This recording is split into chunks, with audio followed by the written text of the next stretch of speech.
Somebody? Yes, sir. Morning, sir. Good morning, somebody. Ravikumar, sir, good morning.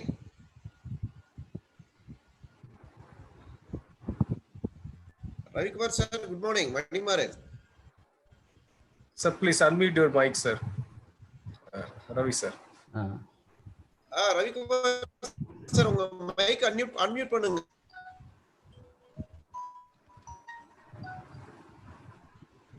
Yes. Good morning, sir. Good morning. How are you, sir?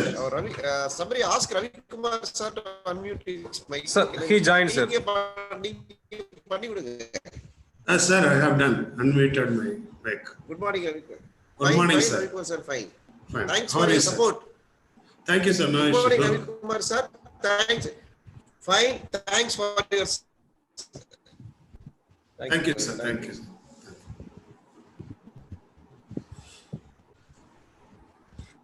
Hey, good morning. Murugan, sir. Mani. Good morning, Murugan, good sir. Manimaran, sir, good morning.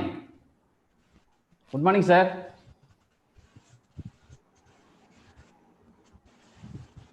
Sir. Good morning. Good morning. All the best. Okay. Thank you, Mani. Good morning. Thank you. Good morning. Okay, thank you, Mani. Good morning. Thank you. Good morning. Participants எத்தனை வந்திருக்காங்க? Suhasini. We'll wait.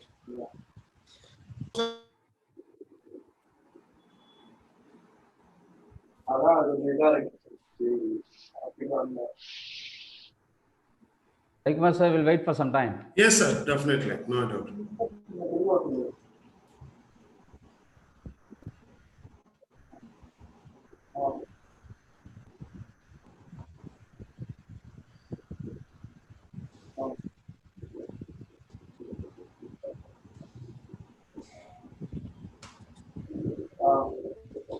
Madam good morning Manimaran madam. நல்லா இருக்கேன் madam. சொல்லுங்க madam.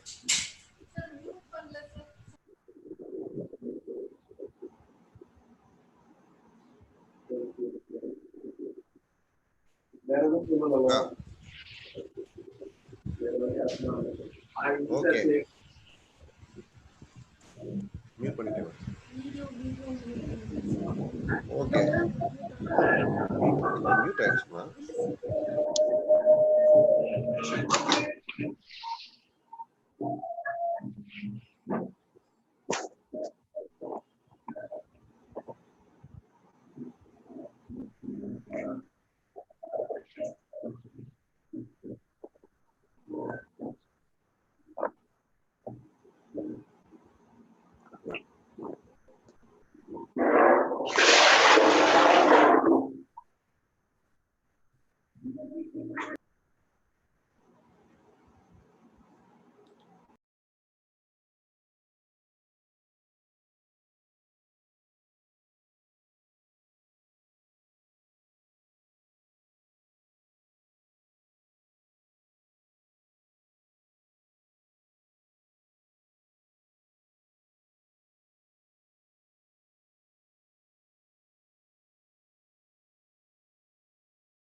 போங்கப்பா எல்லாம் login பண்ணுங்கப்பா.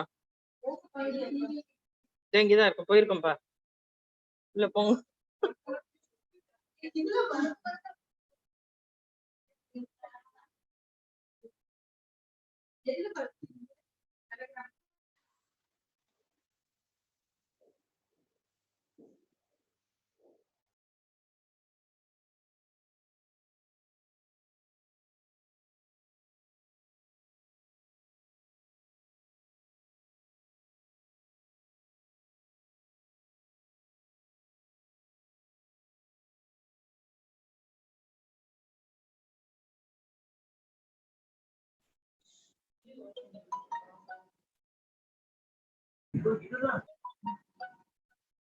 யாரோ கத்துறாங்க.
Sir, we can start, sir.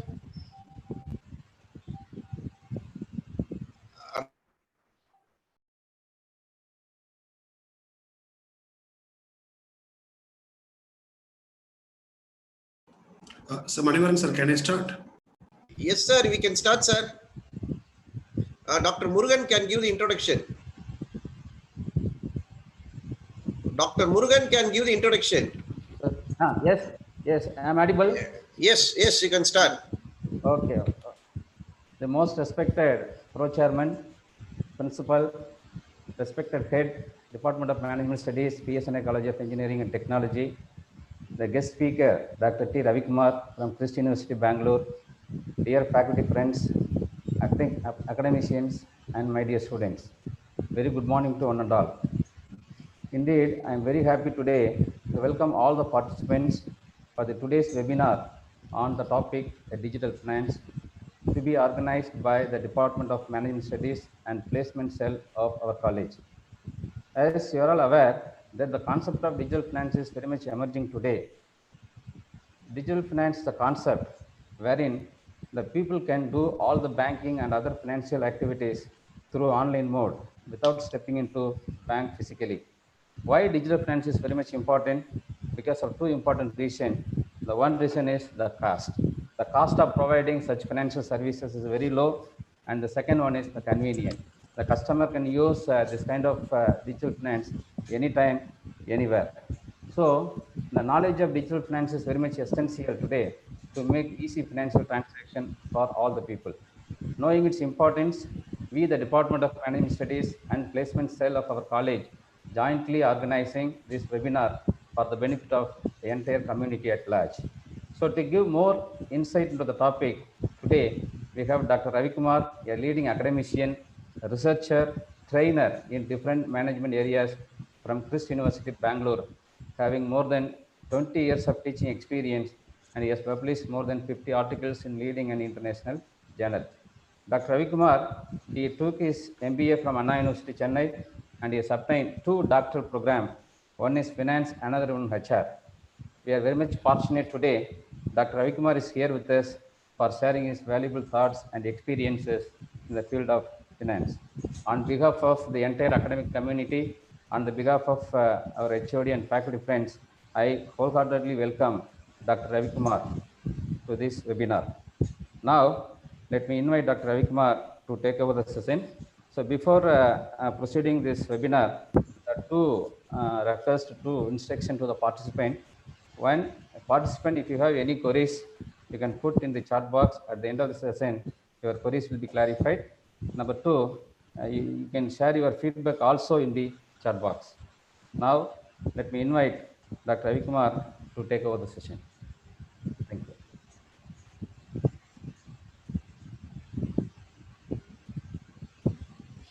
Ravikumar sir, unmute you, sir. Rashmi. Ravikumar sir, unmute பண்ணுங்க. Yes. Yes. Yeah, clear, sir. Yeah.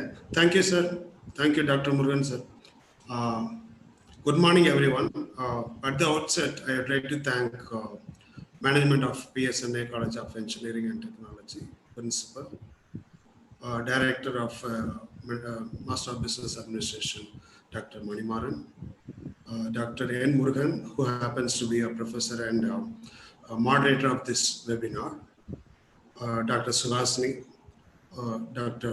Sabreesan, and other faculty members of Department of Management Studies and students for having given an opportunity to present a session on webinar.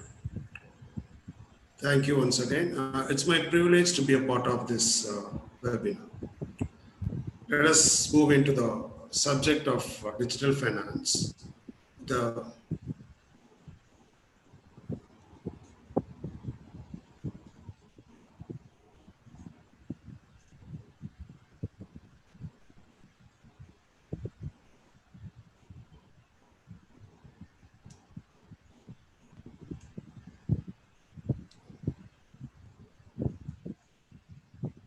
Is it visible, sir?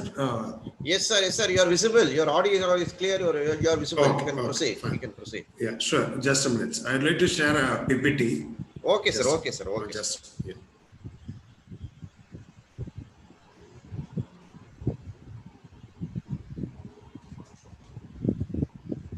Is there any problem? No issue, no issue. I'm just sharing the PPT, sir. Okay. Yes, sir. Yes, sir. We got it. We got it. Yeah, yeah, good. So the today's topic of webinar is digital finance. Okay. Digital India's digital revolution now. So look here, the way the business being conducted today is not same it was conducted 1 decade or 2 decade back. It's completely different from today's business. Look here, the arrival of information and communication technology has made a paradigm shift the way in which the business is being carried out. It's not the case of India. Throughout the world, it is the case. So the business are differently carried out 20 years back as of today. India is also part of this growth story through the technological development. In fact, India is one of the biggest and fastest growing digital market in the world. And financial services sector is one of the most disrupted sector, which is turned around by information and communication technologies and digital technology like internet, smartphone, websites, artificial intelligence, blockchain, machine learning, and other technologies. Moreover, the concept of money has entirely changed, and it's being changed constantly, right from barter to paper currency to electronic currency to digital currency. That is called cryptocurrencies. So technology is making disruptions in the field of business. So as a result, we have arrived the new concept of digital finance. So what do you mean by digital finance? So according to the McKinsey Global Institute, which is the leading business consultant in the world, they have defined digital finance as an idea where individuals and companies have access to payments, savings, and credit products without ever stepping into a bank branch. So digital finance. So if you want to avail any banking product or service, no need to go to the brick and mortar branch of the bank. You can sitting in a corner of your room or in your house, you are able to access and you get all the benefits of banking product and services. That is the digital finance. Okay. So when digital finance is possible through digitization, which can essentially turn smartphone into a wallet, a checkbook, a bank branch, and an accounting ledger, and all in one. So, for example, using our smartphone, we are able to make a payment through UPI wallets, or if we can make a banking transaction through the internet banking, and we can send money, receive money. So we can act as we can use a smartphone as a branch itself. Okay, then what are the benefits of digital finance? So digital finance, in fact, it promotes financial inclusion, and it gives a way for a lot of financial innovations. So I'll list out some of the benefits which are researched and given by McKinsey Global Institute. The first one, the digital accounts can be 90% cheaper than conventional ones for the banks and other providers to maintain, costing as little as $1 annually per customer. Look here, one of the biggest challenges of banking in the brick and mortar is the cost. So to maintain an account, they have to incur more than 150 rupees per year. But if digital finance is brought into the picture, it can be dramatically reduced. That's one thing. The cost of operation comes to. Then digital finance could enable 1.6 billion people in developing countries to access financial accounts, loans, and other financial necessities. One of the biggest problem of developing countries and underdeveloped countries, and in some developing countries, that is a financial exclusion. Most of the people that too weaker and poor people could not access the formal banking services. So that why financial exclusion had happened. There are a lot of supply side constraints, like they cannot, that the bankers cannot approach all the people who are residing in rural and remote areas, cost of operation, no viable technology. So those were the reasons for financial exclusion. If the banks provide financial digital finance, they are able to reach 1.6 billion people in developing countries alone to avail a banking product and services. Okay. They can reach 1.6 billion people with what? Lower the cost and increase the convenience. With a lower amount of cost and a lot of convenience. Many new consumers would be among the poorest 40% of people in the world. The 1.6 people, out of this 1.6 people, 40% would be from poor background. Okay. Then the improving access to financial service, that is financial inclusion, could add $3.7 trillion to the GDP of emerging economies by 2025. So if digital finance is adopted, it will contribute $3.7 trillion to the emerging economies like India, Brazil, Russia, and all those countries. And this additional GDP could end up with an increase in our jobs. How much? 95 million of new jobs can be enhanced and are created. The low-income countries stand to the gain the most, adding as much as 10 to 12% to the GDP. Okay? The underdeveloped countries also will be making gaining from digital finance up to 10 to 12% of their GDP. And business of all sizes would gain from digital finance. And payment service providers also will gain in a big way. And that government too will benefit from digital finance through, for example, digital payments could improve their government finances by reducing opportunities for corruption, targeting spending, and more precisely, and improving the tax collection.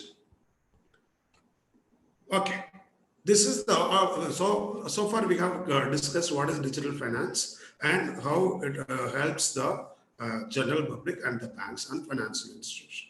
Okay, how to make a digital finance? What is the requirement of digital finance? How to make it happen, the digital finance in the banks or in a country? There are certain requirements to be satisfied before implementing digital finance. What are they? First one, the right infrastructure. Right infrastructure means making available of smartphones or internet or the communication ICT technology to all kind of people. So in India, so this is rightly taken care of by the Digital India program of central government. And the second one is widespread ownership and network coverage at an affordable price. So in India, for your information, the second requirement of digital finance to be implemented. In India, as of 2019, the smartphone usages crossed 500 million. There's a 50 crores. And third requirement is a robust digital payment system. You need to have, the country need to have in place a robust digital payment system. Yes, India has a robust digital payment system in the name of Unified Payment Interface, that's UPI, BEAM, Bharat Interface for Money, Bharat QR Code, and many more. And widely used ID system, preferably with a digital authentication. In the world, this is well taken care only by India. The other is a benchmark for each and every country in this world to be a digital ID system. And the right business environment, where a range of providers can compete on level playing field and innovative digital finance product and service. For your information, India has gained more place, that is, has secured 63rd rank in ease of doing business out of 190 countries. And finally, the first four are supply side requirements, and fifth one is a demand side requirement, digital literacy. Even though the government provides internet facility, UPI gateways and all this stuff, if people do not know how to use it, the system will fail. The digital finance will fail. So the demand side also, digital literacy is expected to implement digital finance. The picture will tell you how the digital India helps in making infrastructure for digital finance. The picture speaks a lot about digital India. So they're delivering the digital future. So they are making a lot of efforts. Public internet access program and electronics manufacturing and then broadband highways and all those things. Then digital finance, as I have told, how digital finance, it has 3 layers, starting with the inner circle. So digital infrastructure, digital system delivery, and digital literacy that will lead to e-governance. In overall, it goes to digital India. Okay, so what are the components of digital finance? The digital finance means digital financial services. So it includes digital transaction platforms. We already have in a place like core banking, cash deposit system, ATMs, iBanking, that's internet banking. And digital payments. Third one, digital lending, RegTech. Then fourth one is RegTech. RegTech, regulatory technology. And InsurTech, insurance technology, wealth technology.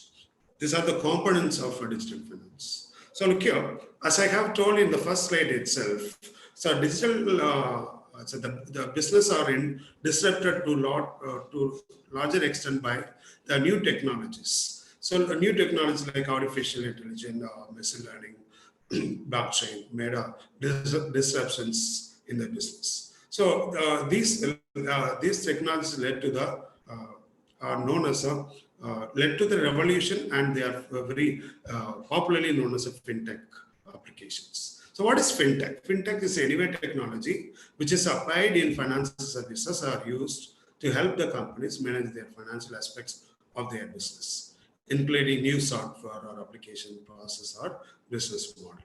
So the key technologies which are used in financial technology are artificial intelligence, blockchain, machine learning, cloud computing, Internet of Things. So first one is artificial intelligence. I'm not going to touch in depth about artificial intelligence, but I'll tell you what it is. Artificial intelligence is an area of computer science that emphasizes the creation of intelligent machines that work and react like humans. Some of the activities of computers with artificial are designed for your better understanding. The speech recognition in our Chrome search, the browsing, speech recognition is a part of artificial intelligence, business analytics, financial analytics, algorithm trading, and robot voice. So these are the key areas where artificial intelligence has made disruptions. Then blockchain. Blockchain is really a revolutionary thing. It's a blockchain is a growing list of records. It's a distributed ledger system. This is the real technology which is going to turn around the business arena. So blockchain is a growing list of records which are linked using cryptography. It's different from cryptocurrency. Cryptocurrency is part of blockchain. Okay, but it's a product of cryptography. It is open and distributed ledger which can transaction between two parties effectively in a verifiable permanent way. So blockchain is a decentralized, distributed, public digital ledger system that is used to record transactions across many computers so that any involved record cannot be altered retroactively without alteration of all subsequent books. Cryptocurrencies and financial services are the products. So cryptocurrency is the product of blockchain. One of the important cryptocurrencies is the Bitcoin. Then comes machine learning. In fact, artificial intelligence is a part of machine learning. Machine learning is an application of artificial intelligence that provides systems the ability to automatically learn and improve from experience without being explicitly programmed. Machine learning focuses on the development of computer programs that can access data and use it to learn for themselves. So the examples of machine learning in application is cybersecurity defense, market prediction, coding, and FinTech. Then Internet of Things. IoT is very familiarly known as IoT is the network of devices such as vehicles and home appliances that contain electronics, software, actuators, and connectivity, which allows those things to connect, interact, and exchange it. The example is supply chain management optimization. Okay, for your information, the financial technology applications all over the world. Look at the picture. It's a part of PwC research. So in China leads in adoption of financial technologies with a 69%, followed by India, so 52%. The world average is 33%. Okay, so from this you can understand every country is moving towards financial technology adoption. Okay, so as I have told, the digital finance has the different components. What are they? The digital payments, digital lending, which wealth tech, rich tech, and insurtech. Let us first focus on digital payments. What is digital payment? Digital transaction is a payment transaction in a seamless system effected without need for cash, at least one of the two legs, if not in both. It means, for your better understanding, so suppose you and your friend want to send or receive a money. You can both use a computer system to send or receive money, or either one of you may use an online system to send money. That is called digital transaction. This includes transaction made through digital electronic modes, wherein both originator and beneficiary use digital electronic medium to send or receive money, or at least one. At least one. Transaction, digital transaction reduce transaction time, save human energy, reduce wastage of resources. Okay, for example, what are the digital payments, payment methods? So it includes payment wallets, bank cards, mobile banking, IMPS, immediate payment services, unified payment interface, unstructured supplementary service data, that is USSD. So what is the uniqueness of USSD? Without internet also you can send and receive money just simply by dialing *99#.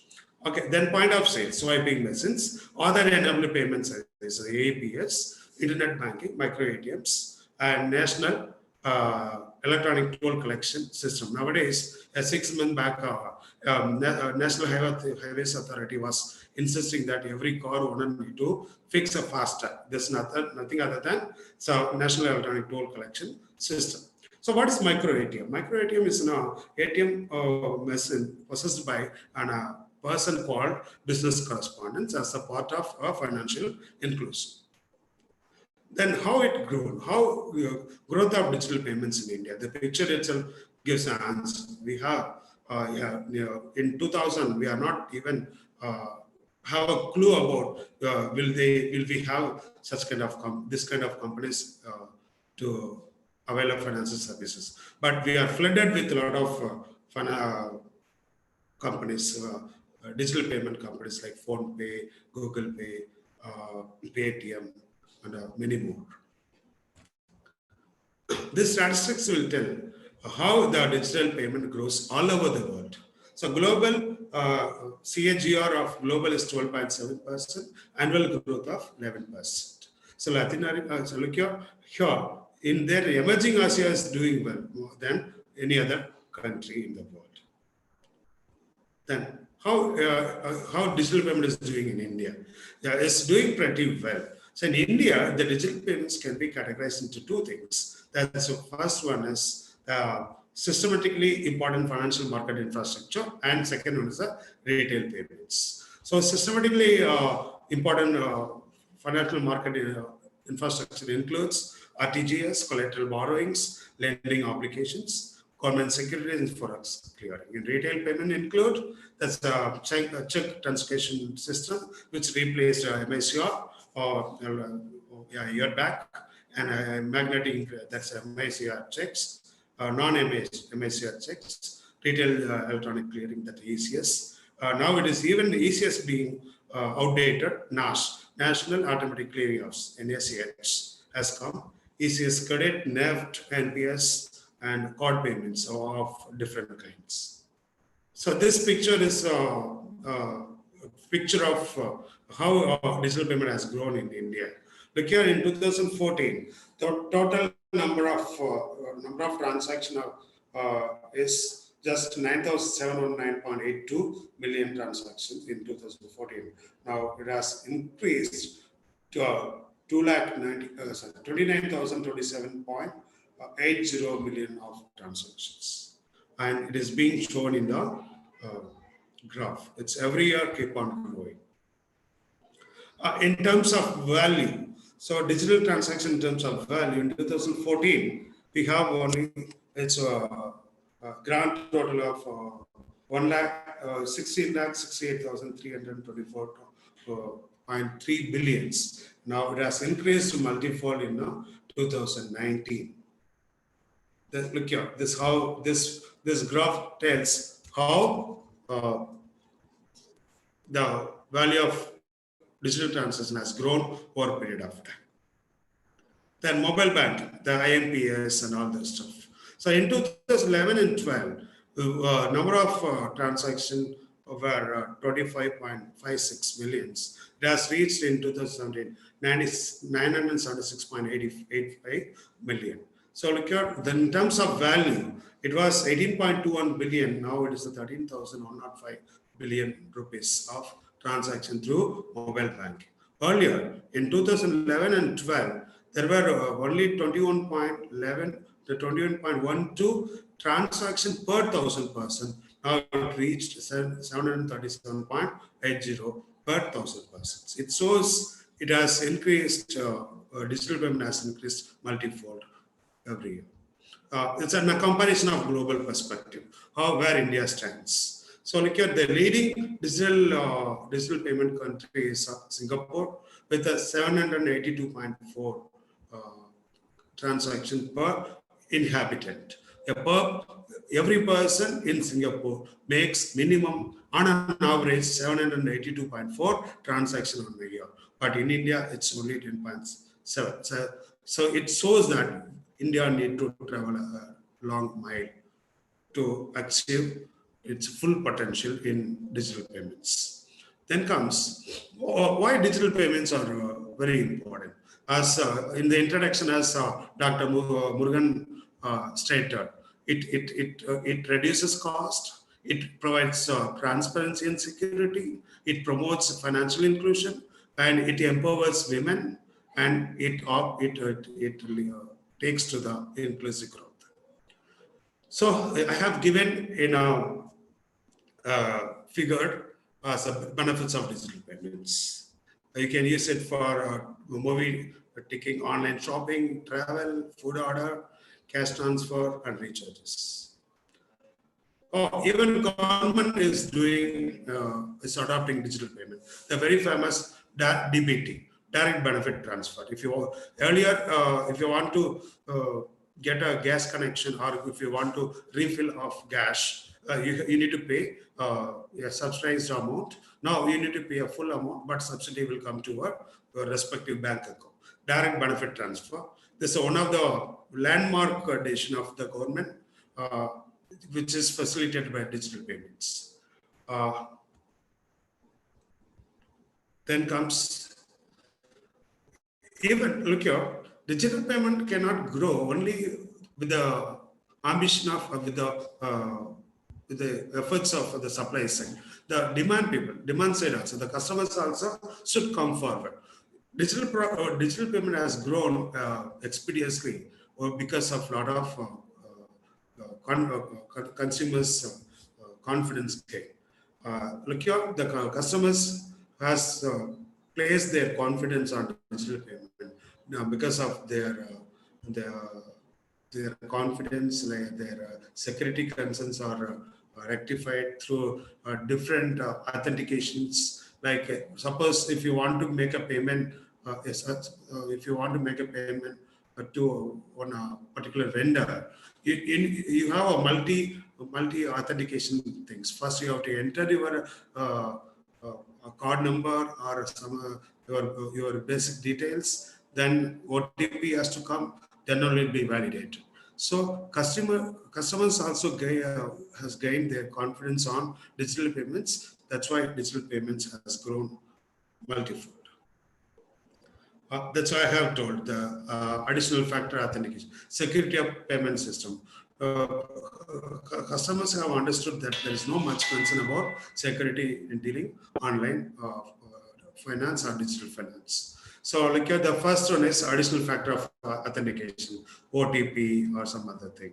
And many things are there. You look here, when you make a payment using your mobile phone, even the network companies like Jio, Airtel cannot trace out the SIM card, IME numbers of yours. Such kind of regulation are placed. Yes, next we are moving to the second component of digital finance called digital lending. More than digital finance, the digital lending sector has seen a paradigm shift.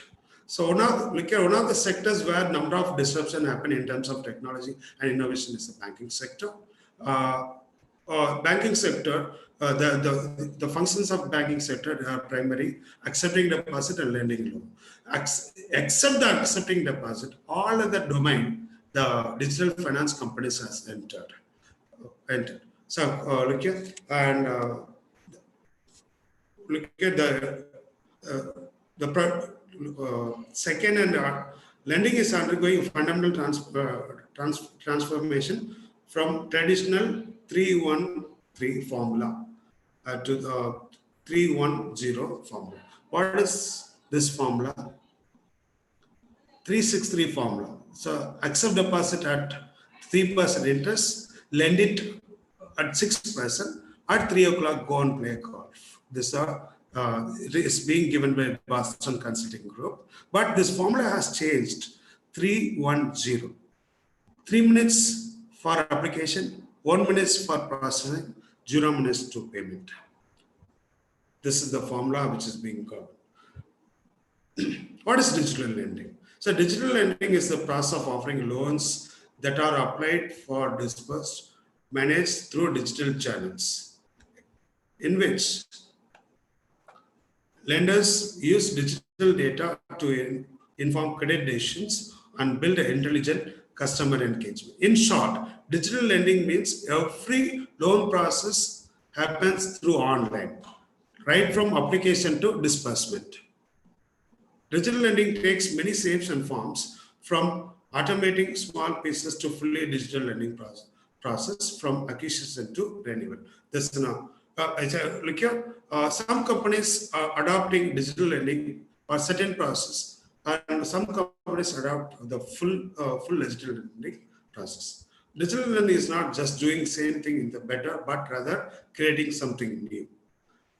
Okay, so please keep in mind, digital lending refers to as a process of sanctioning loan online.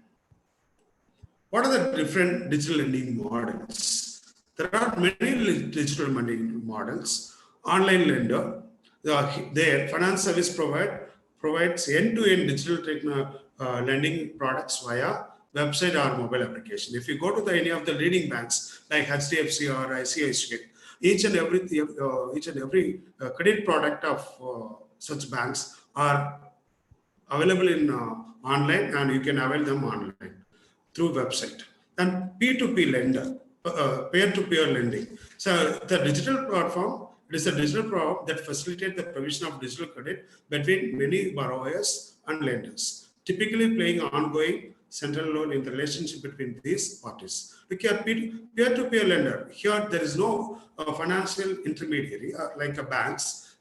A person who has a surplus of money will come forward to lend. The person who are in need of money will come forward to borrow. But there'll be one online platform which will play as an intermediary. A good example is a Facet. We'll discuss later. And e-commerce with social platforms. Digital platform wherein credit is not their core business, but leverages their digital distribution, strong brand, and rich customer data to offer credit products to their customer base. Okay, for example, is Amazon Pay. So if you go and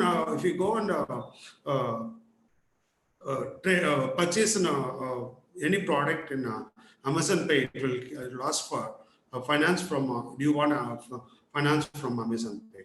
If you want to avail finance from Amazon Pay, you can avail. You can pay it later. So look here Amazon is not a technology company. It's not a finance company. It's a technology e-commerce company. But they want to get into finance. This is called e-commerce and social platforms and marketplace platforms. The digital payments that originate and match one borrower with many lenders for an origination fee, the lender and borrower can enter the bilateral agreement. Good example is Policy Bazaar. So Policy Bazaar is an online platform. They are neither doing any kind of insurance company business, but they make a connection between the insurance company and the customers. Then supply chain lender. Supply chain lender, non-cash digital loans for effective asset financing, invoice financing, or pay as you go asset purchase within a supply chain or distribution of network. Many companies have emerged, Capital Float and all those companies. So look at what is a invoice financing. If you sell a product to your customer, you will generate invoice. The money by the time you get your money from the customer, you will take a week to 10 days. But to manage this, what you can do as a business concern, you can give your invoice to any one of the digital lending company. You can avail a invoice finance. Then mobile money lender on partnership model wherein lenders work with mobile phone operators to offer mobile money loans. Like even a good example is Airtel payment banks, payment bank. Then tech-enabled lender. Tech-enabled lender. Traditional finance service providers that have digital part of the lending process, either in-house or through partners. Because some public sector companies, they didn't come a full digital digital platform. So the part of their business have come into the digital platform. They are tech-enabled lenders. We will discuss in detail in forthcoming. What is the journey of digital lending? So the customer need to get information about digital company through SMS or other things. In short time, the application from Google Play or Apple will be downloaded. Application will be sent and loan processed and payment will be happened. This is the way of journey of digital lending. Okay, here this is very important point. The digital companies, digital lending companies, and digital finance companies do not rely only on credit rating of individuals. The credit rating of individuals is required to determine the credit worthiness of a particular individual, whether to give a loan or not. But generally, if you go and ask for a loan in commercial banks or traditional financial institutions, they will ask for they will check the CIBIL score. CIBIL score. If a CIBIL score is satisfactory or good, they will give a loan. Otherwise, they won't give. But digital finance companies do not rely only on the CIBIL score. They have an alternative mechanism as well. This is called credit behavior identification strategy. So ACD is there's allocation of credit decisioning, attainment of credit decisioning players. What they use? They use both traditional sources and unconventional data approaches and models. From your traditional sources, they will get your demographic data and your CIBIL score, bureau data, your credit score. And they do not rely only on the traditional sources. They have their own mechanism, social data, location information. So look here, suppose if you want to avail a loan from a digital finance company, first you need to download an application from Google Play Store. There you have to give us some permission to access your location, your contact, your SMS and social medias. So they will monitor you, your credit behavior in social media. They will check the location. Suppose you are sitting in Madurai or Dindigul, you cannot tell that you are working in Chennai or in Bangalore. It will show that you are working in Dindigul or Madurai, not in Chennai or Bangalore. Then your SMS, suppose your check bounced or your make a default in your payment, there will be SMS. They will read it. So they will make a traditional as well as modern approach to make a credit decisioning. They have a artificial intelligence enabled algorithm to determine credit worthiness of your business. So this is very important. Then after look here, this is location data will be, this is also continuation of previous year. Location data will be captured, utility payment profile will be captured, and asset ownership will be captured, social media behavior will be captured, psychometric test will be applied, and decision will be taken. Look here, in traditional method, people, the bankers or traditional companies used to judge the ability to pay. Will check the ability to pay, the customer's ability to pay the loans taken. But in this new approach, the digital finance companies do not only weigh ability to pay, but willingness to pay. So they consider ability to pay and willingness to pay. This is the same thing given in stepwise. This is the same thing. What I have told, downloading the app, open a website, register and carry out eKYC and all this stuff. The same thing. As I have told, no, there are different models of digital lending. What are those digital lending models prevalent in India, and what are the companies? Point of sales, transaction based lending, neo growth. Bank FinTech partnership model is a capital float indifee, and invoice discounting exchanges, CredX. Then loan marketplace, Paisa Bazaar, Policy Bazaar. Bank-led digital models, Kotak Mahindra Bank's 811 application, HDFC's Bank's 10-second personal loan, and captive model, especially non-financial players, Uber, Ola, partnering with the banks to finance drivers. Xiaomi partnered with a Credit B to provide credit to its customers in India to purchase mobile phones. Peer-to-peer lending, so Fast lending card, FinCEN, I2I funding, and mobile money lender model is early salary. Fine. I would like to ask one question. How many of you know what is 811? Kotak Mahindra Bank's 811. I'll pause for a minute. You can give me a chat box. Kotak Mahindra Bank 811. What it is?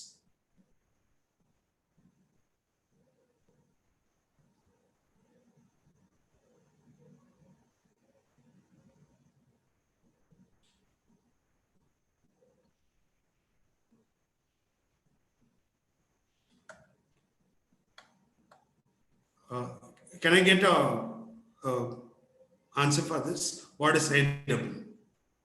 Okay, Kotak Mahindra has started on an account like a bank account scheme, which is completely a digital mode, right from opening of account and making every transaction. Why it is being called 811?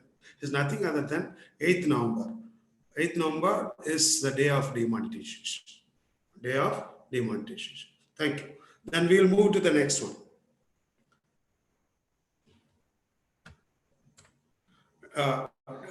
So India is flooded with digital lending startups. So what are they? It's Capital Flow, Lending Court, Innovative, RubiQ, Namaste Credit, Milob, LoanMeet, Island, FastSend, InstaCash, Early Salary. These are the, so not only these are the prominent digital lending startups in India, but there are 250, more than 250 digital lending startups in India. What are the different types of loans being given in under digital finance or digital lending? Vehicle loans, personal loans, salary advances. What is a very interesting salary advance? Because if you are a salaried person, at the end of the month, if you don't have a amount to spend, what you can do, you can get a salary advance from certain companies like early salary, and you can repay within 3 months. So very small tokens will be given as a loan. Then SME finance, property loans, school finance, tractor loans, franchise loans, online seller finance, supply chain finance, and furniture loans, and so on. So look here, digital companies, digital lending companies, digital finance companies have certain advantage. First advantage is efficiency. This figure shows how efficient digital lending companies are than other public sector banks, private banks, traditional NBFCs and money lenders. Look here, so if you apply for time to get funds in a digital lending is within a week, but in a public sector banks it's a 4 to 6 weeks. Private sector banks 1 to 2 weeks. Traditional NBFCs 1 to 2 weeks. Money lender 5 days. Apply anytime, anywhere, anytime. You can apply anywhere, anytime, only in digital finance companies, not in any other things. Hassle-free documentation. It happens within 10 minutes in our digital finance companies. And wherein in public sector banks, 3 months, 1 week, there's a document intensive and regulated. Okay, so then comes efficiency, friendliness. Look here, very importantly, digital finance companies, they will not ask for any collateral.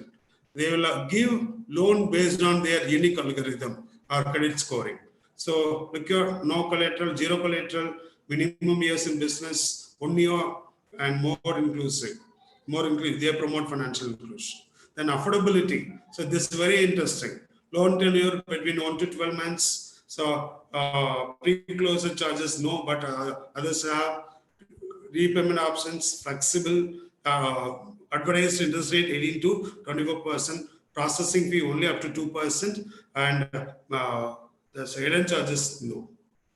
Then look here, as I have told, so Facent statistic. So Facent is one of the peer-to-peer lending. It's a leading peer-to-peer lending in India. So look here, this is very interesting. Look at the lenders, the people who are ready to lend. The amount of money they have to lend is this much, and borrow is this much. So in fact, the amount of money available to be lent is more than amount of money is ready to be borrowed. Fashion statistics, different kind of loans, how it is being. Personal loan, appliance loans, business funding, medical, family event, all this stuff. This is as per up 2020, March 2020. Again, travel, vacation, land purchase, consumer loan, and all those things. So in digital lending has grown multifold in India, no doubt at all. So in the beginning of internet boom, millennial, male, and metro residents were the users of internet in India. Look here, it has grown multifold, which can be seen in the next slide. Look here, according to Boston Consulting Group, so most of within 1 or 2 years down the line, 50% of loan seekers will be using credit lending, digital lending platforms. Look here, Digital Lending Association of India. It is situated. Is located in Bangalore, in near Rajajinagar. This is established by a startup called Capital Float. For your information, Capital Float is started by alumnus of Christ University, and he has become professional student. Okay, the digital lending companies expect certain regulatory expectation from Government of India. What are they to alter the eKYC? eKYC can be done only up to 60,000 as of now. They are expecting to be increased to 5 lakh rupees. And to amend the Negotiable Instrument Act Section 138, which will authorize to the e-stamping, then e-mandate collection of loan documents, e-stamping documents. And the same thing is being given in the picture form. We can go through later. Okay, it promotes financial inclusion, no doubt at all, because it gives a loan to all the needy person. Even the people without having a good CIBIL score are getting loan from digital companies because they use a unique credit worthiness determining algorithm.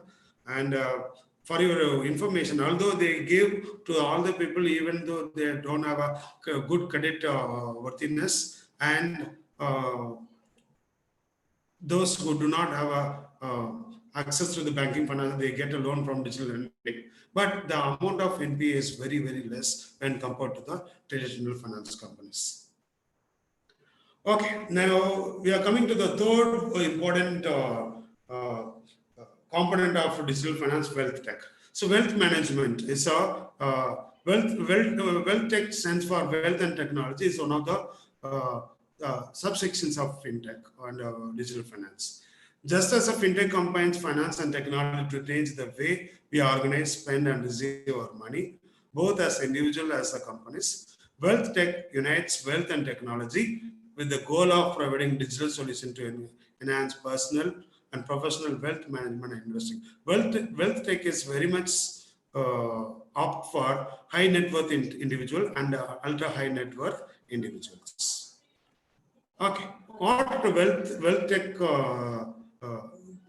provides? It provides it has a robo advisors. So to invest in the capital market, no need to rely on the stock brokers and all. They can have there are a lot of robo advisors. They give prediction and suggestion very precisely. And robo retirement plans they have. Then digital brokerage. They have a digital brokerage. Then micro investment platforms. That allow the user to invest in small amounts of money on a regular basis without having to pay a commission. So these are the benefits of wealth tech. So these are the companies which involve in wealth tech service and solutions. We can another 5 to 10 minutes. I'll wrap up my session. Then RegTech. So regulatory technology. You know that India has multiple regulations. If you start a banking business, there are multiple regulatory authorities. The Reserve Bank of India is there, Minister of Corporate Affairs are there, Minister of Finance is there. If you start some pharmaceutical company, there will be a different kind of regulatories. To deal with regulatory complaints, one technology being developed, RegTech. RegTech regulatory technology was created to address the challenges ranging from traditional compliance and risk management to data reporting and transmission and much more. Regulatory bodies covered are industry specific and can include government councils and agencies. Compliance requirements include both new and existing rules, regulations, sanctions, and industry specific guidelines as prescribed by respective regulatory body. To minimize the work of company secretaries, RegTech technology has emerged. Then InsurTech. So InsurTech is a technology used in insurance product and service. InsurTech are insurance tech or technologies and platform that help optimize any of the principle for success and requirement of insurance. The important companies are Policybazaar, CoverFox, Co. That's all from my side. I hope you have enjoyed. The references what I have done, I have mentioned. If you have, I have already given my presentation to the department. You can get it from your professors, and you can make a further readings. If you have any doubts, any clarification, you may reach to me through this mail ID. I hope you have enjoyed the session. I can take up 1 or 2 questions within a time. Thank you very much. I've seen one question. Hello. Like validity of cryptocurrency. Yes, sir. It is my question, sir. Any change in any business or any country, its acceptance will take time. Likewise, cryptocurrency will take time to get accepted by all the governments and by the people. But cryptocurrency's validity in terms of security is very secure. It's unmatchable by any other product. I hope if you want to know more about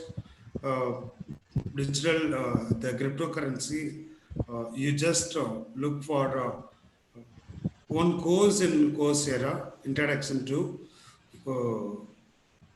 Blockchain Financial Services. It will rectify all your doubts. Good, sir. Thank you, Mr. Ravi. Okay. Murugan Can you hear sir? me, sir? Hello. Ravi Kumar, can you hear me? Hello. Mr. Ravi Kumar, can you hear me? Hello. Yeah. Ravi Kumar, can you hear me? Hello, sir. Yeah, Manimar, can you hear me, sir? Mr. Ravi Kumar, can you hear me? Yes, sir. Yes, I'm able to hear. Yeah, sir. See, the session was wonderful, sir. All my faculties were in the session. Yeah, thank you, sir. Now I think where we lack in finance. See, traditionally we were looking at finance as only management, accountancy, and financial management. And even with respect to recruitment, we come to a conclusion that we come across more marketing companies, HR companies, and whenever we say finance companies, we used to get some trading organization. But now you have given us a very good insight that there are a lot of scope for students to have a career in finance companies. Yes, sir. So, okay, so I think my finance team should work on that. Most of all my finance team faculties are watching this. Enormous amount of scope. See, because whenever I come across other institutes placement brochures, it says just pay, PayPal, etc. Yeah. And I think finance also has a major thing to do in that. And one more thing, sir, FinTech is going to be a new era. Now, slowly, even these IT guys, they are slowly talking about the terminology FinTech. Yes. And they want to establish a FinTech lab also, which is nothing but an data analysis lab. Ultimately, it is a data analysis lab. But again, one more, I'm really thankful, sir. This blockchain concept which you said, Yes. I thought it is purely technical, but you have made it as simple. It is a transaction between two ledgers. Yes, sir. Yes. Okay, so it has more finance in it than anything else. So thank you, Mr. Ravi Kumar, for a beautiful insight. I was just watching your session. It was tremendous. You have given us more input.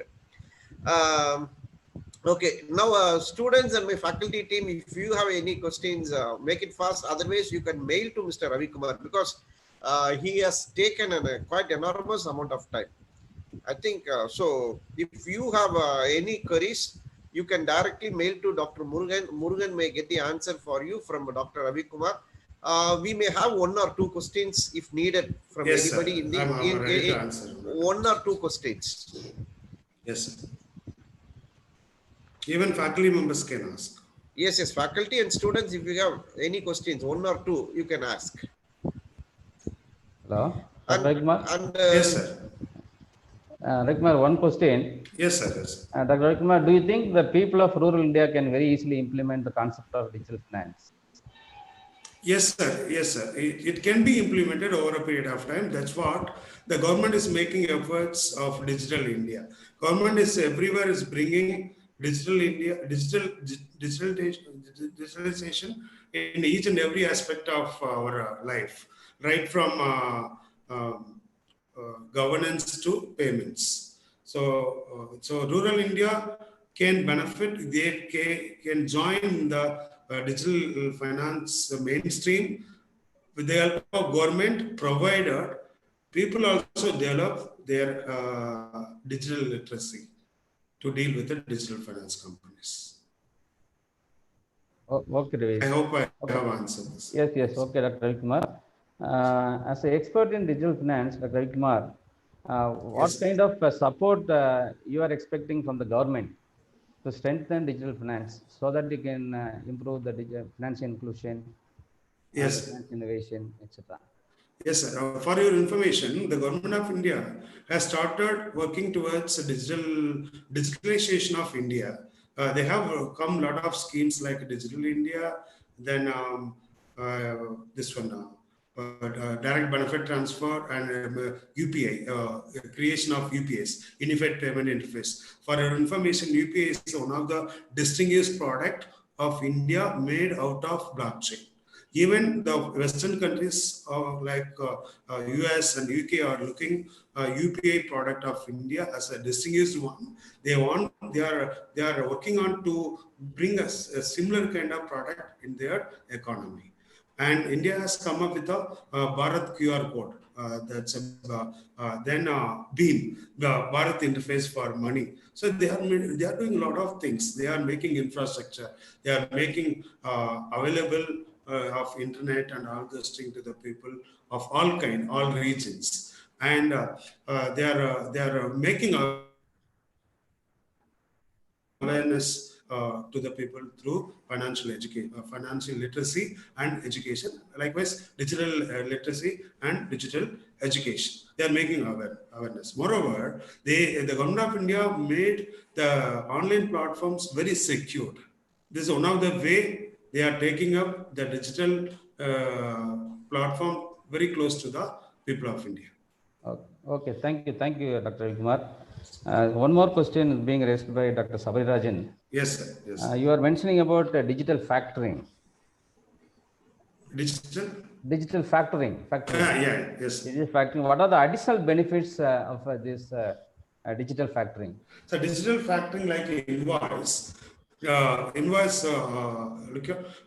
can get the loan up to 80% of invoice. Say you have invoice for the amount of 10 lakh rupees, and you can get up to financing of 8 lakh rupees, which can be repayable within 90 days. Need not to be paid within a week or 10 days, which can be repaid within 90 days at the very cheaper rate of interest, let's say 12 to 14% rate of interest. So it helps in managing working capital in better way in a company, especially micro, small and medium enterprises.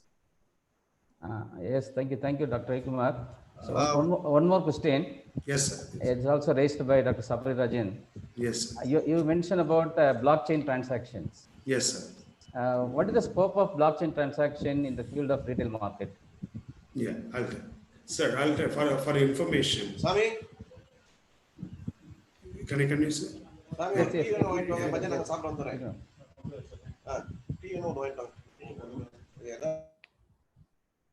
Yes, you can continue. Dr. Ravikumar, please continue. Hello? Hello? Hello? Yes, sir. Yes, sir. Yes. Sir, I am on the line. Is it audible? Yes, sir. Yes, Yes, sir. Now audible. it is audible. Yes, sir. Yes, Sir, I'll answer that question, sir. Just 1 minute. Blockchain, in fact, is going to revolutionize or disrupt the internet itself. Internet was told that is one of the most important disruption of this century. But blockchain is going to the second disruption. So it sometimes it may replace internet as well. Blockchain is very, very secure than internet, but the internet. The internet companies may collect the information of customers or the users, but in blockchain, it is not possible. It's very secure and it is very cheap cost product when compared to digital based marketing or any other thing.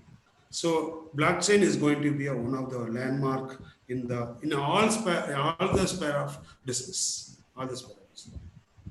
Yes, sir. Manimaran, sir, I'd like to hear. yes, sir. I like to conclude with a few things, sir. First of all, hearty welcome to my alumni who is on board, Mr. Ramesh. Ramesh has entered our session.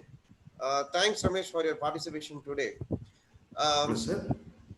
Yeah, sir. One thing I'll tell you to the audience. Yes, there is an organization in Madurai who are in this FinTech silently, and they are managing financial transactions of Kenyan government. So the organization name is Challa Software.